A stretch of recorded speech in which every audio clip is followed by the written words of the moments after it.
প্রিয় দর্শক, আসসালামু আলাইকুম। আজকে আপনাদের মাঝে নিয়ে এসেছি সেমাই রেসিপি। প্রথমে একটা ফ্রাই প্যানে নিয়ে নিয়েছি 1 টেবিল চামচ পরিমাণ ঘি।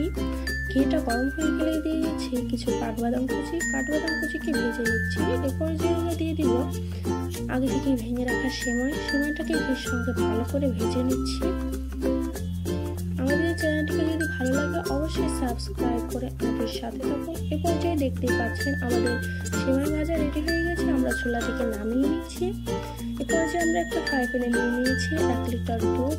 আমি দুধটাকে আগে থেকে জাল দিয়ে রেখেছিলাম। এ পর্যায়ে আমরা দিয়ে দিচ্ছি 2 কাপ চিনি। আমি এর মধ্যে এলাচ আর তেজপাতা ব্যবহার করেছি। এ পর্যায়ে বলক উঠলে আমরা দিয়ে দিচ্ছি আগে থেকে ভিজে রাখা সেমাইটাকে দিয়ে আলতো করে নেড়ে চুলার লো হিটে দিয়ে আমরা রান্না করে নামিয়ে নিচ্ছি। দেখতেই পাচ্ছেন আমাদের সেমাই রেসিপি রেডি। আশা করি আপনাদের ভালো লাগবে।